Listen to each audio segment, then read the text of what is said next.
सनातन धर्म के जितने भी ग्रंथ वेद पुराण हैं सबकी रचना वेदव्यास जी ने इसी बद्रिकाश्रम के और इसी पुण्य धाम पे उनकी रचना की, जिस पुण्य धाम पे आप लोग बैठे हुए हैं।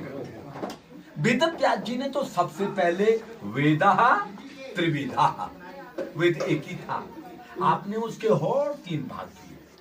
वेद को कुल 4 भागों में बांटने के ही कारण आपका नाम पड़ा वेद। और आप जन्म होते ही विशाल हो गए थे, बड़े हो गए थे, इसलिए आपका नाम पड़ा व्यास। तो आप जन्म होते ही विशाल क्यों हुए? छोटे बच्चे की भांति क्यों नहीं रहे?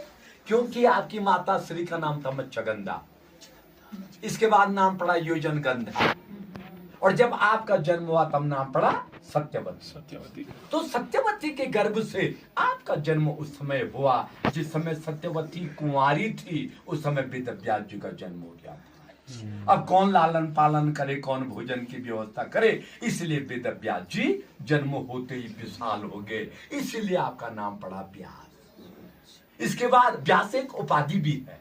इसके बाद आपकी माँ की शादी किनसे हुई? शंतनु महाराज, राजा शंतनु। शांतनु की पत्नी का नाम था गंगा। तो गंगा ने राजा शांतनु को छोड़ दिया था। क्यों छोड़ा? एक पुत्र हुआ गंगा जी में डाला, दूसरा, तीसरा, चौथा, 5वां, 6वां, 7वां, 8वां पुत्र था भीष्म।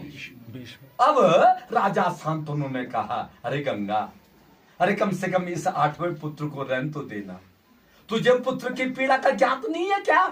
केवल यही शब्द कहा, गंगा ने राजा शांतनु को छोड़ दिया। तो मैं मातृ शक्ति से विनती करता हूं कि जीवन में अगर घर को बनाना हो, इज्जत को बनानी हो, तो थोड़ा सा क्रोध कम करें जी, क्योंकि आज के युग में माताओं को क्रोध अधिक आ रहा है। उनकी भी गलती नहीं है, कलयुग है इसलिए, परंतु बस अपने शरीर को काबू में रखें, क्योंकि घर की चाबी होती है घर वाली, मर्द नहीं होता है। घर बनता है स्त्रियों से, मर्द से नहीं बनता है। जी हाँ, तो इनकी मां की शादी बात को राजा शांतनु से हुई। काला स्वरूप होने के कारण आपका नाम पड़ा कृष्ण।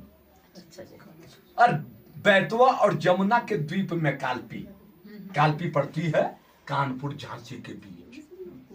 तो जन्म हुआ कानपुर में, ग्रंथों को लिखा माणा में, और ग्रंथों को कहां सुनाया? लखनऊ के पास नैमिषारण्य क्षेत्र में हुआ मेरे वेदव्यास। धन्य धन्य। कहां